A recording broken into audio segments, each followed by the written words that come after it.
Sveiki gyvi. Noriu pratęsti praeitą mūsų temą, kad pensijų nebus ir dirbti neapsimoka. Taigi, praeitos laidos gale paminėjau tokį dėdę, Otto von Bismarcką. Paminėjau jį todėl, kad jis, galima sakyti, inicijavo tą tradicinį pensijų išmokėjimo modelį, pensijų sistemą. Ir tą jis padarė toli gražu ne iš didelės meilės liaudžiai ten ar darbo žmogui, bet veikiau tikslingai norėdamas tąją savo, tai yra tuometę vokiečių liaudį suvaldyti, užgniaužti netgi jos aktyvumą, jos pasipriešinimą tuomečiams turtingiesiams sluoksniams, taip vadinamų bizūno ir meduolio principų. Tai ši laida ir bus mano toks pasakojimas ir samprotavimas apie tai. Taigi, turim 19 amžiaus Vokietiją, iškart po to, kaip Prūsijos karalystė apvienija sėkmingai vokiečių žemės.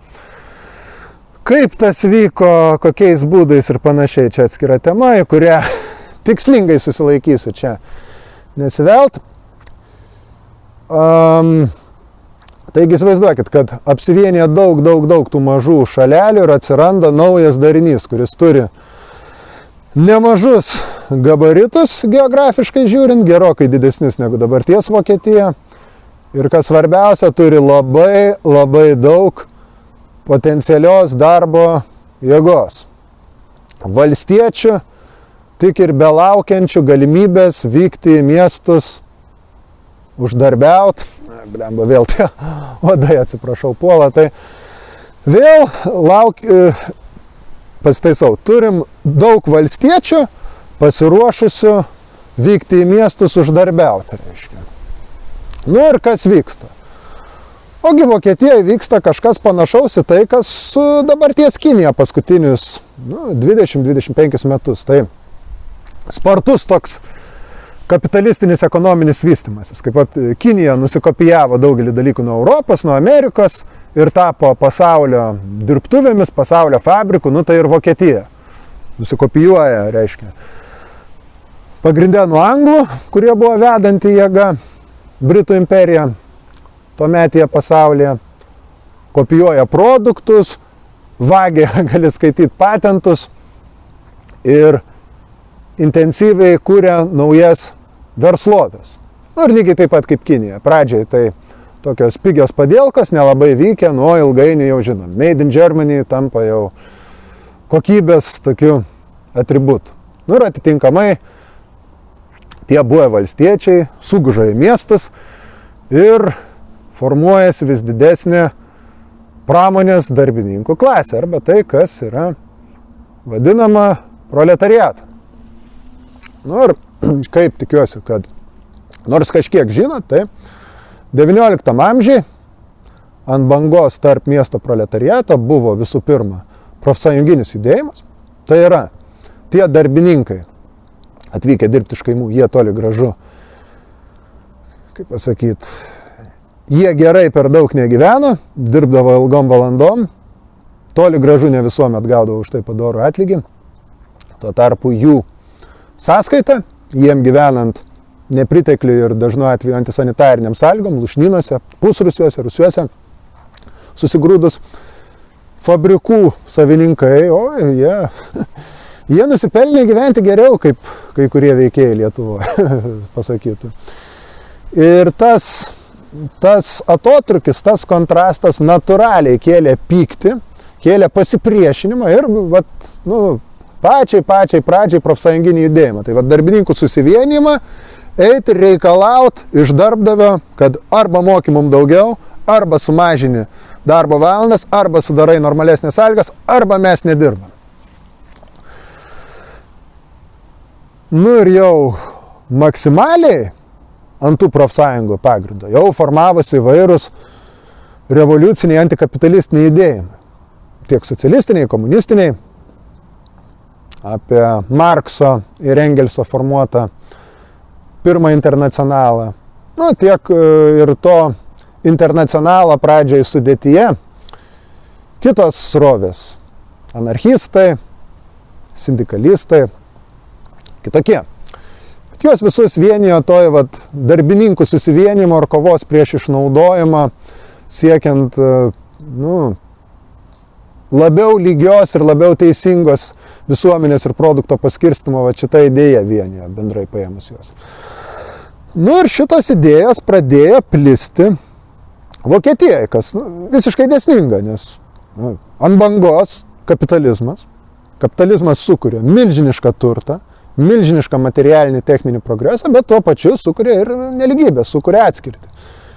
Ir kaip dabar Kinijoje, ar jo labiau kaip daugelį trečio pasaulio šalių, tas pasireiškia kai kurių žmonių absoliučių nuskurdinimu, nors Kinija dabartinė su tuo tvarkosi visai sėkmingai, kas vėlgi atskira tema, kurią nesivelsiu, bet esmė, kad tuo meto vokiečių didelė dalis gyveno, kaip dabar daugelis žmonių gyventų Indijoje, Bangladeše, ten Afrikos kai kuriuose kraštuose. Ir pradėjo plisti socialistinės idėjos. Viena vertus atsirado daug pasekėjų tokio veikėjo Ferdinando Lasalio, kuris įkūrė jau masišką socialistinę darbininkų partiją. Kita vertus, į tąją partiją, tokią stichišką labiau ir neturėjusią išdirbtos nuoseklios teorinės bazės, pradėjo eiti Markso šalininkai. Tai žymiausias Vilhelmas Liebknechtas. Vėliau tragiškai žuvęs bus jo sūnus Karlas Liebknechtas, kur gal kas domisi istoriją žinosit. Tai šita partija pradeda įgauti pagreitį, masinį palaikymą. Jos organizacija remiasi būtent tomis profsąjungomis. Tai yra, dirba žmonės kolektyviai. Gamyklai kokioj, jie susivienyje savo interesus kovot, ir dalis tų darbininkų, jie supranta, kad neužtenka kovot prieš tą darbdavį. Reikia keisti visą santvarką, reikia likviduoti samdomą darbo sistemą. tą padaryti, reikia užgrobti politinę valdžią. Nuversti reiškia išnaudotojų klasę, o valstybė dirba išnaudotojų klasės labai. Todėl vienėsi į politinę partiją. Ir Bismarckas viena vertus, patenkintas, suvienija tas vokiečių žemės, sukūrė galingą valstybę, ekonomika kyla, kaip dabar sakytų, BVP auga,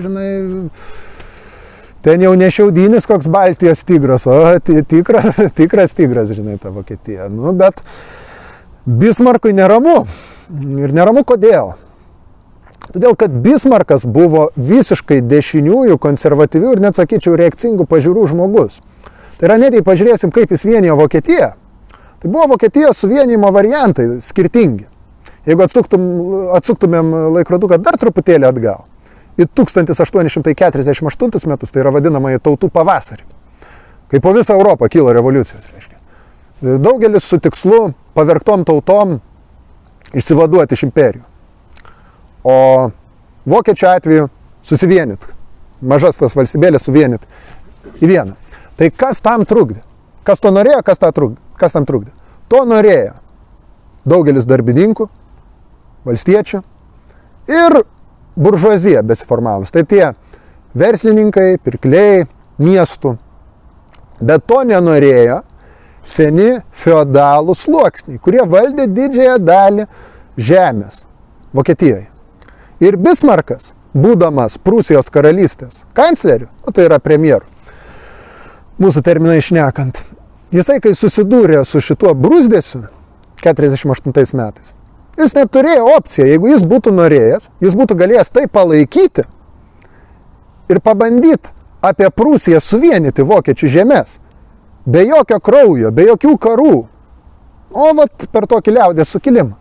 Bet tada būtų tekę sudaryti konstituciją, apriboti karaliaus valdžią, tai yra pereiti nuo absoliutinės monarchijos prie konstitucinės monarchijos ir, aišku, pradėti tam tikras su žemė susijusias reformas. Kas būtų? Kirtę tųjų žemės feodalų, vokiškai vadinamų junkeriais, junkerių klasės interesus būtų kirtę. O Bismarckas, kiek jis bebūtų norėjęs apvienyti Vokietiją, jis galvoja, ne. svarbiau Junkerių klasė negu Vokietijos nacionalinė vienybė. Todėl jis apvienijo tą Vokietiją, taip sakant, ugnim ir kalaviju, ilgai nuobodžiai, kariaudamas tai su Austrijos imperija, tai su Prancūzija paskiau, kas ir būtų atskira istorija ta. Bet esmė yra ta, kad jis pamatė didelę grėsmę iš besiformavusio darbininkų ir socialistinio judėjimo Vokietijoje. Ir galvoja, blemba, negalima šito leisti. Reikia sustabdyti. Ima išleidžia įstatymą prieš socialistus. Uždraudžia tos partijos veiklą. Turėkime omeny, ta partija veikia legaliai, ji nenaudojo prievartos, ji neketino per jėgą tenai su šakėm, ten su šautuvais, ten kirviais, ten eit kažką kapot, kažką šaudyt. Bet paėmė ir uždraudė. Pasodino į kalėjimą daugelį vadų, pradėjo, kaip dabar pas mus vatnikai, čia Rusijos agentai, reiškia visaip čia į raganų medžioklę daro. Tai lygiai tą patį darė po Vokietiją. Bandė sudaryti tokį nuostatą, kad jeigu tu socialistas, jeigu tu darbininkas, kuris kovoja už savo teisės, tu ne žmogus. Ir, tas dalykas tik pylė benziną ant ugnies. Nepaisant persekiojimo, pogrindyje toji socialistinė partija, Vokietijos socialdemokratų darbininkų partija. Ir socialdemokratai tuo metu nieko bendro neturėjo su dabartiniais socialdemokratais. Atsiminkim, kad gerbiamas Vladimiras Iljičius taipogi buvo socialdemokratas savo laiku. Tai Bismarkas žiūri, kad šitas nelabai veikia. Tai tada suprato, Bizūnas neveikia. Bizūnas neveikia. Nes, kaip dar Napoleonas yra pasakęs, kad ilgai ant durtuvų tu neišsėdėsi valdžioje. Reikia, taip sakant, suinteresuoti visuomenės apačias. Tai Bismarkas ėmėsi suinteresuoti visuomenės apačias. Nusprendė sukurti tai, ką pas mus Tūlas Gitanas vadina gerovės valstybė. Ką tai reiškia? Tai reiškia, kad žymę dalį Vokietijos imperijos, Reicho biudžeto, Bismarkas nusprendė atseikyti socialiniams reikalams. Tai visų pirma, sveikatos apsaugai ir garantijoms tam tikroms. Tai yra, tarkim, jeigu tu dirbi, tau nutraukia rankas, tave padaro invalidu, tai tu gausi kažkokią kompensaciją, gausi, taip sakant, paduškėlę kažkokią socialinę. Pašalpą invalidą. Tu, tarkim, dirbi, tu moki mokestį tam tikrą, gausi mediciną. Bent kažkiek, bent kažkokią. Ir aišku, kad tavo vaikai galės eiti į mokyklą ir gauti vidurinį mokslą, arba gimnazijoje, arba realiniai mokykloje. Tai arba labiau humanitarinės, arba techninės gamtamokslinės orientacijos mokykloje, galės tai gauti valstybės sąskaitą. Kad tai būtų prieinama platiem liaudės sluoksniam. Ir tai be abejo ėjo pensija. Pensija ir taipogi ketinimas, kad ilgainiui vis didesnė ir didesnė dalis tų darbininkų galėtų pasimti hipoteką ir įsigyti nuosavą būstą. Tai viena vertus tai labai gerai. Nereikia įrodinėti, kodėl yra baisu gyventi, kai bet kada gali tau nutraukti galūnę, palikti invalidų ir išmesti gatvę ir, aišku, kadangi tu neturi savo nuosavo būsto, tai ir grėsia tas išmetimas į gatvę. Čia viskas aišku kaip diena. Bet ne viskas auksas, kas auksų žiba. Turėkime omeny, jis to nesiteikė suteikti iš geros valios. Žmonės kovojo, žmonės kentėjo, žuvo kai kurie. Daugelis sėdo į kalėjimus tam, kad tą pasiektų. Jis tai padarė tam, kad suinteresuoti liaudį, kad ji norėtų integruotis į sistemą, dalyvauti sistemai, žaisti pagal sistemos taisyklės. Tai kaip tai konkretizuoti? Įsivaizduok, tarkim, kam tau eiti ir viską versti, jeigu tu atidirbsi, ir kai tu pasensi, tu gausi tą pensiją. Kam tau viską versti, jeigu tu pasiėmęs paskolą ir jeigu tu negalėsi išmokėti tos paskolos, tavęs atims butą. Tai tu kaip tik suinteresuotas dirbti, susitaikyti su tuo, kas ten vyksta, tam, kad tu galėtum išsimokėti tą paskolą ir turėti tą butą. Kai jau tas butas bus tavo, aišku, tu jau būsi pasenęs ir tau ne iki to, kad kovot, plus teks ruoštis išeiti į Anapilinį ir atiduoti savo vaikam ir anūkam tai būtų. Tai jisai sukuria visai sėkmingą iš tikrųjų prototipą, taip vadinamas ala gerovės valstybės, bet visa nuosavybės sistema, kokia buvo, tokia lieka. Tai yra, lieka kapitalistai tie patys, bankininkai, fabrikantai ir be abejo lieka tie patys junkeriai, feodaliniai žemvaldžiai, iš kurių reina didžioji dalis Vokietijos imperijos to karinio, politinio karinio, nes tai labai glaudžiai persipinę ten, elito. Atleiskit. Tai jeigu pažiūrėsime, kaip tai rutuliavosi, kaip tai vystėsi, tai galim skaityti, buvo dvi tendencijos Vokietijos tuo metai politikoje, kairė ir dešinė. Kairė tai aišku, to socialistinė, bet jie irgi skilo į nuosaikę ir revoliucingą. Nuosaikį tai vienijosi apie tokį veikėją Eduardą Bernšteiną, kuris, matydamas laimėjimus Bismarko gerovės valstybės, prieina išvados, kad kam mums tas socializmas, kam čia mums tos revoliucijos, iškėlė teiginį, judėjimas viskas, galutinis tikslas niekas. Ir tikslas tiesiog gerinti materialinę padėtį tų darbininkų. Nu, ir tada buvo revoliucinė pakraipa, kuri orientavosi į originalias Markso ir Engelso idėjas. Ir čia jau apie Liebknechtą, Bėbelį, Augustą ir kompaniją. Tokius va veikėjus. Čia kairysis flangas. Jie vienai par kitai, bet atstovauja darbininkijai. Nu ir dešinė, kurie atstovauja turtuoliam, bet tie turtuoliai jau dalinasi kažkiek piragų. Ir tie turtuoliai žvangina ginklus. Jie nori kariauti, jie nori, Deutschland überalės in der Welt, suprantate. Vokietija virš visko pasaulyje. Kaip dabar kai kurie veikėjai apie tam tikrą šalį netoli į pietus nuo mūsų esančią šūkauja. Taigi, prie ko visą tai priveda? Tai priveda prie to, kad pirmajam pasauliniam kare, Vokietija turi labai didžiulės ambicijas užgrobti daugiau teritorijos, ypač rytuose. Aišku, Vokietija to nieko nebuvo ypatinga. Šitą kabutėse nuodėmė buvo būdinga tiek imperijoms, Austrijos, Vengrijos, Vokietijos, Rusijos, tiek ir demokratijoms, taip vadinamams vakaruose. Bet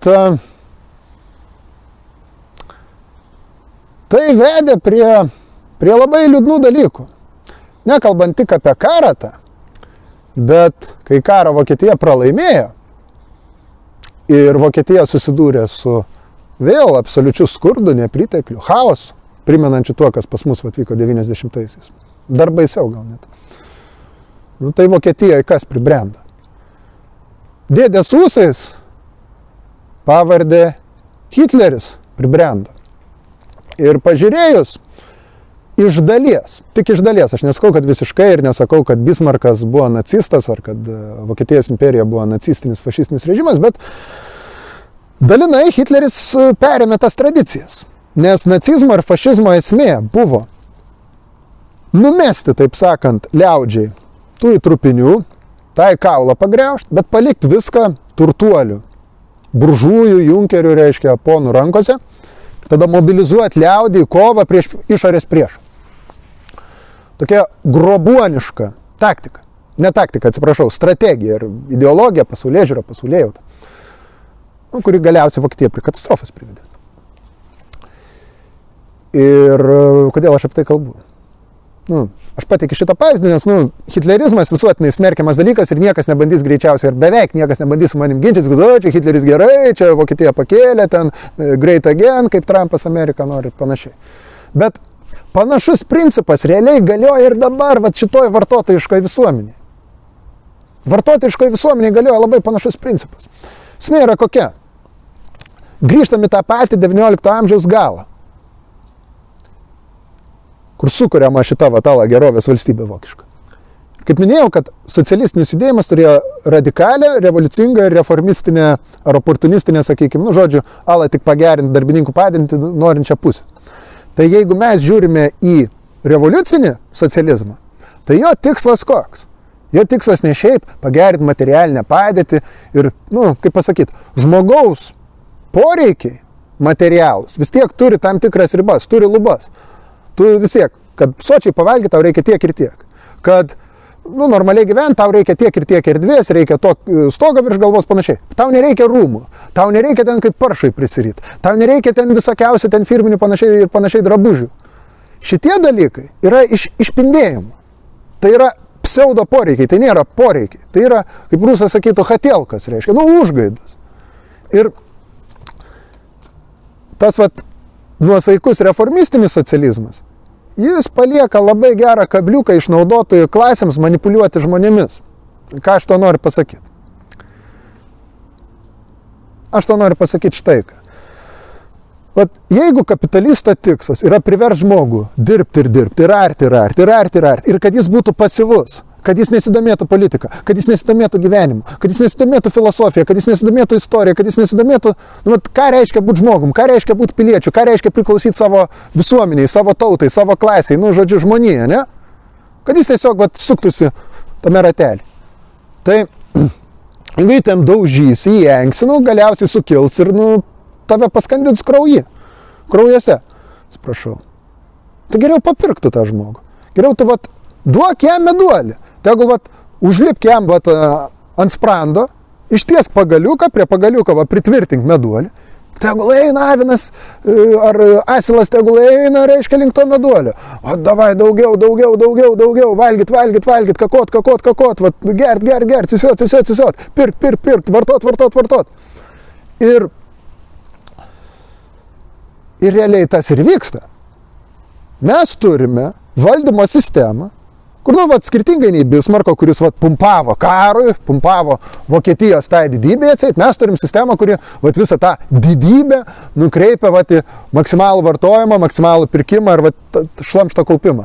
Tai, žmogus yra suinteresuota sistema, ir jam reikia vis daugiau. Ir jis visą laiką bijo. Jis bijo, kad jį išmes iš darbo. Jis bijo, kad jis negalės paskolos išmokėti. Jis bijos, kad jis negaus stažą, nesurinks stažą, negalės pensijas gauti. Arba, kad jį išmes iš darbo kritiniu momentu ir jis negalės, negalės pensijos tokios didelės, kaip jis norėtų gauti. Tai tas žmogus tampa valdomu, jis tampa priklausomu. Ir tada natūraliai jis tampa pasyvus. Jis tampa vartotojas, jis tampa miesčionis. Jam įdomu tik pilvas, tik duona reiškia ir kuo daugiau jos. Kokia ir yra kritinė masė šio laikinių žmonių. Ir revoliucinis socializmas tuo tarpu, jis kelia visiškai kitokią idėją. Jis kelia idėją, kad mums reikia patenkinti bazinius žmogaus poreikius. Tikrus, ne užgaidas, o poreikius. Kad patenkinti poreikius mes turim pakeisti sistemą, sumažinti kiekį darbo laiko, kiek žmogus turi tiesiog art kaip jautis ir duoti jam laisvą laiką. Jeigu žmogus nežino, ką jis nori veikti, tegul jisai kad ir pamasto, ką jis nori veikti. Tie, kur žino, ką nori veikti, tegul užsiema mokslu, tegul užsiema sportu, tegul užsiema visuomeninė veikla, tegul užsiema menais ir panašiai. Daug nuostabių dalykų galima padaryti. Ir kai kurie žmonės, kad ir plaukdami prieš srovę, bet tą daro. Tai revoliucinio socializmo idėja yra žmogaus kūrybinių galių išlaisvinimas ir pažadinimas, o ne to vartotojo, to paršo žmogaus pavydale formavimas ir jo šėrimas. Ir aš apie Bismarką čia kalbėjau, todėl, kad dabar ta sistema, ji jau krebžda ir yra net nebepatikima. Bet kiek ji veikia, tai ji veikia tokiu tikslu. Ji veikia tokiu tikslu, todėl, kad tie, kas valdo, jie pamatė, kad žmonės priešinasi, kad žmonės kovoja, jie bijojo atpildo, jie šitai padarė. Dabar, aš nemanau, kad verta verkti dėl to. Visa ta vadinama gerovė ir vakaruose padaryta ta amerikietiška svajonė, čia yra paršo gyvenimas. Čia ne žmogaus gyvenimas, čia yra paršo gyvenimas. Aš noriu sukurstyti tą norą pas žmogų, pamastykime apie žmogišką svajonę, apie žmogišką visuomenę. Ir kovokim už tai pagaliau. Čia jau per daug gal noriu. Bet norėčiau to, tikrai. Tai nežinau, čia sakiau, kad dabar šitam kanale spontaniškus tokius minčių srautus dėliosiu, tai nepretendavau čia, kad būtų labai gerai sustruktūruota, reiškia, ar akademiška kažkokia paskaita. Dar man sunku iš tikrųjų prieš tą kamerą natūraliai kalbėti. Nu, bet su jūsų ir su gerų draugų palaikymu stengiamės. Tai va, ačiū, kad paklausėt, tikiuosi buvo įdomu, gal kažką sužinojot naudingo, nu ir kviečiu diskutuot, rašykit savo mintis, savo požiūrį, savo pritarimą ar nepritarimą, man papildymus žemiau komentaruose. Tai va, tokios tokelės. Iki kitų laidų.